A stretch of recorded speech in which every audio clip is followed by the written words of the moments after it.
em partida que pode sacramentar o acesso do Goiás à primeira divisão do Brasileirão ou deixar o time esmeraldino muito complicado para a última rodada da Série B. O Verdão encara a equipe do Guarani às 8 horas da noite no estádio Brinco de Ouro. No vídeo de hoje irei fazer aqui uma análise dessa partida, esse confronto direto, o que acontece se o Goiás ganhar essa partida, né? Já estará na Série A. Caso empate ou até mesmo venha a perder, o que o Verdão precisará fazer para os últimos jogos, mas com toda certeza a principal partida da temporada até o momento para o time esmeraldino. Eu irei passar aqui as escalações, o histórico do confronto, quem que está de fora, provável escalação também do adversário do Verdão para esse duelo lá em Campinas. Esse será o principal assunto do vídeo de hoje. Antes de começarmos, eu peço para você deixar o seu like aqui embaixo, também se inscrever no nosso canal, ajudar a gente a chegar no maior número de esmeraldinos aqui também nesse trabalho meu, né, juntamente com Goiás News no YouTube. Eu irei começar o vídeo de hoje falando um pouco do que podemos esperar na escalação esmeraldina para esse duelo contra o Guarani. Não teremos a principal referência do Goiás no ataque, que é o atacante Aleph Manga, jogador que já tem 10 gols pelo Goiás nessa Série B e que infelizmente irá ficar de fora desse duelo por conta de ter levado, né, o seu terceiro cartão amarelo na partida contra a equipe do Remo, também num duelo fora de casa na última partida. Dessa forma, o seu substituto provável deverá ser aí, o Dadá Belmonte, que assume a condição de titular, mas jogando ali pelo lado esquerdo do campo. Outra alteração também que o treinador deve fazer, né, o Glauber Ramos, é a permanência do Caio Vinícius no meio de campo. Ele que entrou no time muito bem na vitória contra o Remo, deverá ganhar a posição do Rezende também, que eu gostei do jogo do Rezende, enfim, mas como o Felipe Bastos volta ao time, né, após ter cumprido suspensão, acho que o Felipe Bastos é melhor sim para estar jogando nesse jogo, e o Caio Vinícius conseguiu atuar muito bem ali no meio de campo. Outra alteração também ali na meiuca deverá ser a volta do Dieguinho para o meio de campo, isso porque o Apodi também irá retornar ao time pela lateral direita, Dieguinho vai para o meio de campo. Então acho que ficou um time interessante, apesar da gente não ter, né, a referência no ataque, que é o Aleph Manga,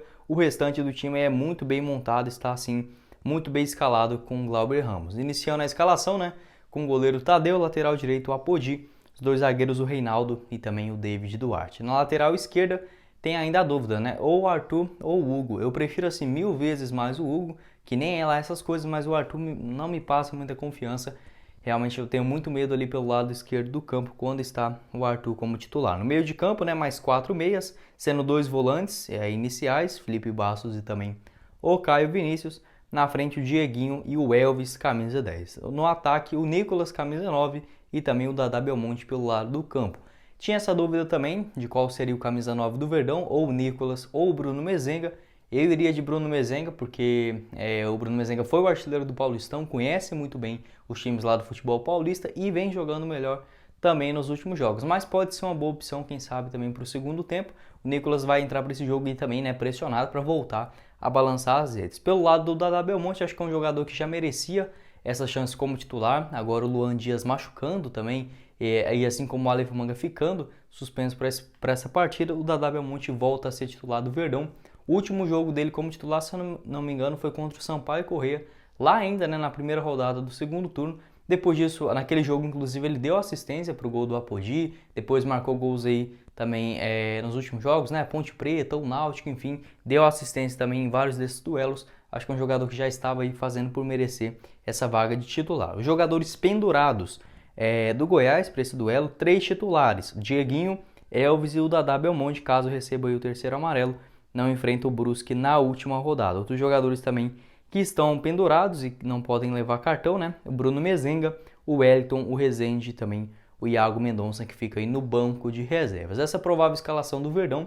Quero saber a sua opinião, né? O que você mudaria visando essa partida agora fundamental contra o Guarani? Se você realmente permaneceria com o Nicolas no ataque ou seria melhor o Bruno Mezenga? Sobre também o meio de campo, né? Sem o Luan Dias, essa volta do Dieguinho e também do Caio Vinícius, assim como o Felipe Bastos ali na meiuca e também o lateral direito Apodi, retornando à escalação dos 11 titulares. Quero saber a sua opinião aqui embaixo.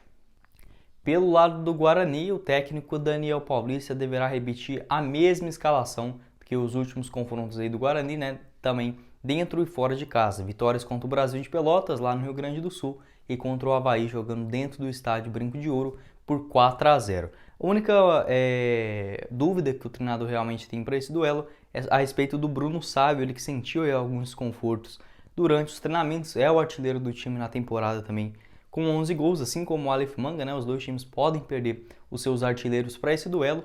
Vamos torcer para pelo menos, né, o Guarani também ter esse desfalque, que o Bruno Sávio vem jogando muito bem nesses últimos jogos. Caso ele não venha atuar, o seu substituto deverá ser o Pablo. Provável escalação mesmo que vem atuando nos últimos jogos. Guarani que nos últimos 5 duelos venceu 4, empatou 1 e vem em uma vitória, numa sequência de duas vitórias consecutivas, né? Empatou com o Vila Nova aqui em Goiânia, um jogo até roubado, né? O Guarani tinha até quase que ganhou aquele jogo aqui também no Oba. Depois disso venceu o Brasil de Pelotas fora de casa e goleou o Avaí no último final de semana por 4-0. Provável escalação com Rafael Martins no gol, lateral direita com Matheus Ludic, os dois zagueiros o Thales e o Ronaldo Alves. Na lateral esquerda o Bidu, no meio de campo também geralmente atua com 3 meias, sendo 2 volantes, o Bruno Silva e o Índio. Na frente o camisa 10, o Regis, mais 3 atacantes, sendo 2 pontas, né? Do lado direito o Júlio César, pela esquerda o Bruno Sávio, caso ele não jogue,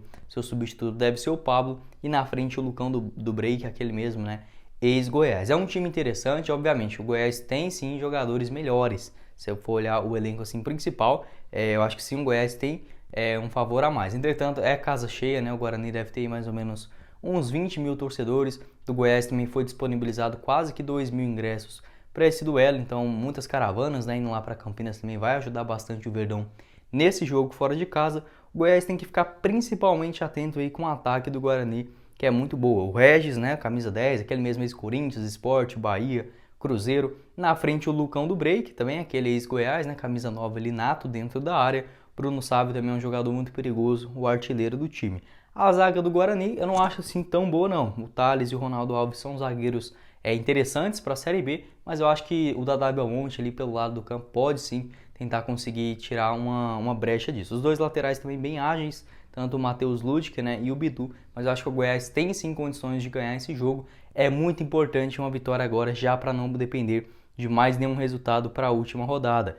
Isso porque essa rodada começou assim de forma realmente horrorosa para o Goiás. O CSA ganhou do Curitiba fora de casa, chegou a 59 pontos, e o Avaí, né, que foi o jogo assim que realmente que mais importava, primeiramente o jogo do próprio Goiás e segundo do Avaí. Isso porque eles ganharam do Náutico fora de casa, chegaram a 61 pontos, tem uma vitória a mais do que o Goiás, acabou passando o Esmeraldino, que agora está na 4ª colocação. Agora, se o Goiás ganhar nesse jogo contra o Guarani, aí acabou, já estamos na Série A, realmente bem mais tranquilo para a última rodada. Caso o Goiás empate e, por exemplo, o CRB vença, né, o seu jogo contra o Vitória ainda nessa rodada, o primeiro time fora do G4 seria aí o Guarani, né, com 60 pontos, e o CRB também com 60, o Goiás com 62. Então chegaria com 2 pontos de diferença para o último jogo, né, dentro de casa. Mas caso o Verdão perca, aí como é um confronto direto, o Guarani chegaria a 62, passaria o Goiás, chegaria na última rodada torcendo aí ou contra o Avaí e também contra o próprio Guarani, que visita a equipe do Botafogo lá no Rio de Janeiro, além, né, de ter que vencer o seu compromisso. Então, assim, é um jogo muito complicado. O Goiás tem uma vitória a menos do que o Avaí, né, que ganhou do Náutico. Então, assim, se deixar esse negócio para a última hora, realmente pode complicar demais. Se for só para o Goiás ganhar o último contra o Brusque em casa, eu até confio bastante. Mas ter que torcer para o Avaí não ganhar do Sampaio Corrêa, ou até mesmo o Guarani, né, ter que perder para o Botafogo, que já é campeão, enfim, realmente pode complicar bastante. Vamos torcer para o Goiás entrar em campo bem consciente, sabendo, né, da importância da vitória, que realmente é garantir mais esses 3 pontos e só preocupar ano que vem no Brasileirão, beleza? A respeito da tabela de classificação, né, só teremos mais esse jogo do CRB que enfrenta a equipe do Vitória dentro de casa. Então é um jogo também complicado, porque se o Vitória perder, também pode se complicar bastante na briga contra o rebaixamento também na última rodada. E agora falar um pouco a respeito do histórico do confronto entre Goiás e Guarani. Duas equipes aí que mais se enfrentaram na Série A, né, do futebol brasileiro, mas que acabaram que nos últimos anos se encontraram bastante também na segunda divisão. Goiás e Guarani no total já se enfrentaram 37 vezes, com 13 vitórias do Goiás contra 11 do Guarani. Então tem essa pequena vantagem, além de 13 empates. O Verdão marcou 48 gols e sofreu 39. Jogando dentro do Brinco de Ouro, lá em Campinas, o Verdão enfrentou aí o Guarani 19 vezes, ganhou 4, empatou 7 e perdeu outras 8. Entretanto, o histórico é até animador. dos últimos anos, né? Desde 2011 que o Goiás e o Guarani começaram a se enfrentar aí na Série B, o Verdão perdeu lá no Brinco de Ouro por 2-0, em 2012 venceu também jogando em Campinas por 2-1, 2017 perdeu por 1-0, em 2018 o último confronto entre as equipes lá no interior de São Paulo, Goiás venceu por 2-0 jogando também naquela partida fundamental na Série B. Nessa temporada, né, as duas equipes também se encontraram já aqui na Serrinha, Vitória Esmeraldina por 2-1, gols aí marcados naquela ocasião pelo Nicolas e também pelo Aleph Manga. Vamos torcer, né, para que esse resultado se repita e o Goiás já garanta o seu acesso para a primeira divisão. Quero saber a sua opinião, né, a respeito desse confronto, a importância, se o Goiás empatar, né, realmente vai chegar nessa última rodada com 2 pontos de vantagem, mas precisando ainda meio que vencer para não precisar de nenhum outro resultado.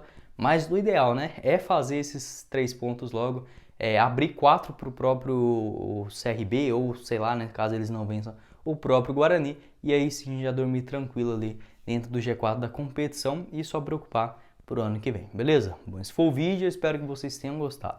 Não esqueça de deixar o seu like aqui embaixo e também se inscrever no nosso canal. Quem falou com vocês foi o Guilherme e nos vemos numa próxima oportunidade, meus caros esmeraldinos. Valeu, galera!